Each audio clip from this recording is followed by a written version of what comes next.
Friends, ಎಲ್ಲರಿಗೂ ನಮಸ್ತೆ. Welcome to my channel. ಎಲ್ಲರಿಗೂ ನವರಾತ್ರಿ ಹಬ್ಬದ ಶುಭಾಶಯಗಳು. ಇವತ್ತು ನವರಾತ್ರಿ 2ನೇ ದಿನ. ಬ್ರಹ್ಮಚಾರಿಣಿ ಅಲಂಕಾರದಲ್ಲಿ ಅಮ್ಮ ಎಲ್ಲ ದೇವಸ್ಥಾನದಲ್ಲಿ ಅಲಂಕಾರವನ್ನು ಮಾಡಿರ್ತಾರೆ. ನಾನು ಇವತ್ತು ಬ್ರೇಕ್ಫಾಸ್ಟ್ ಏನು ಮಾಡೋಣ ಅಂತ ಅಂದ್ಕೊಂಡೆ ಅಂದರೆ ಪಡ್ಡು ಮಾಡೋಣ ಅಂತ ಅಂದ್ಕೊಂಡೆ. ಯಾಕಂದರೆ ಆರೋಗ್ಯ ಪಡ್ಡು ಅಂದರೆ ತುಂಬ ಇಷ್ಟ. ಅದಕ್ಕೋಸ್ಕರ ಪಡ್ಡು ಮಾಡೋಣ ಅಂತಂದೇಳಿ ಹಿಂದಿನ ದಿನ ಏನು ಮಾಡಿದೆ, ಅಕ್ಕಿ ನೆನೆಸಿಟ್ಟಿದ್ದೆ. ಅಕ್ಕಿ, ಉದ್ದಿನಬೇಳೆ ಮತ್ತು ಕಡಲೆಬೇಳೆ, ಒಂದು ಸ್ಪೂನಷ್ಟು ಟೀ ಸ್ಪೂನಷ್ಟು ಮೆಂತ್ಯಕಾಳು ಹಾಕಿದ್ದೆ. ಅದ್ರ ಜೊತೆ ಒಂದು ಸ್ವಲ್ಪ ಅವಲಕ್ಕಿ ಮತ್ತು ಅನ್ನವನ್ನು ಸಹ ಸೇರಿಸಿದ್ದೆ. ಹಿಟ್ಟು ರುಬ್ತಾ ಇದ್ದೀನಿ. ಹಿಟ್ಟನ್ನು ಒಂದು ಪಾತ್ರೆಗೆ ಹಾಕ್ತಾ ಇದ್ದೀನಿ.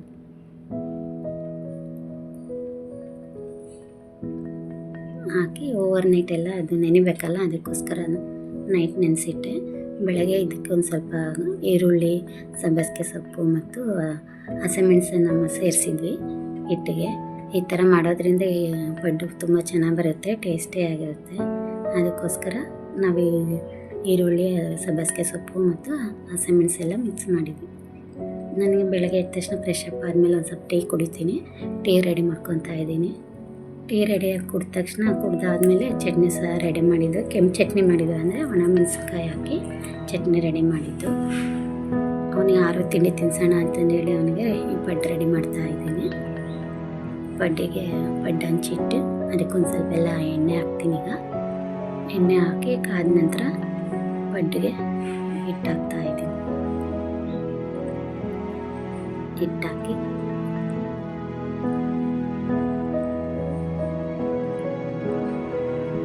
ಹಾಕ್ತಾ ಇದ್ದೀನಿ. ನಮ್ಮ ಆರೋಗ್ಯ ತಿಂಡಿ ತಿನ್ಸೋದು ಭಾಳ ಕಷ್ಟ ಆಗ್ಬಿಟ್ಟಿದೆ. ಯಾಕಂದರೆ ಅವನು ಏನೂ ತಿನ್ನಲ್ಲ ಜಾಸ್ತಿ. ಅವ್ನಿಗೆ ಯಾವ್ದು ಇಷ್ಟ ಬರುತ್ತೋ ಅದಷ್ಟೇ ತಿಂತಾನೆ. ಅದಕ್ಕೋಸ್ಕರ ಈ ಪಡ್ಡಾದರೂ ಮಾಡಿಕೊಟ್ರೆ ತಿಂತಾನೇನೋ ಅಂತಂದೇಳಿ ನಾನು ಏನು ಪಡ್ಡು ರೆಡಿ ಮಾಡ್ತಾ ಇದ್ದೀನಿ. ನಾನು ಮಾಡಿಕೊಡ್ತೀನಿ ತಿಂತಾನೋ ಇಲ್ಲೋ ಅಂತ.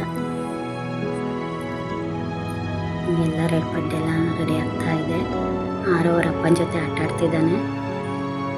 ಅವರು ಈಗ 9 ಗಂಟೆಗೆ ಆಫೀಸಿಗೆ ಹೋಗ್ತಾರೆ. ಅದಕ್ಕೋಸ್ಕರ ಅಷ್ಟರೊಳಗೆ ನಾನು ಅವನಿಗೆ ತಿಂಡಿನ ರೆಡಿ ಮಾಡ್ಕೊಂಡು ತಿನ್ನಿಸ್ಬೇಕು. ಅವನೊಂದು ಸಲ 9:30, 10 ಗಂಟೆ ಆದರೂ ತಿನ್ನಲ್ಲ. ಅಷ್ಟು ಕಾಡಿಸ್ತಾನೆ. ಅವರಪ್ಪ ಆಟ ಆಡಿಸ್ತಿದ್ದಾರೆ. ನಾನು ಇಲ್ಲಿ ಪಡ್ಡೀರೆಲ್ಲ ರೆಡಿ ಮಾಡ್ಕೊತಾ ಇದ್ದೀನಿ. ಪಡ್ಡು ರೆಡಿ ಮಾಡ್ಕೊಂಡು ತಗೊಂಡೋಗ್ತೀನಿ.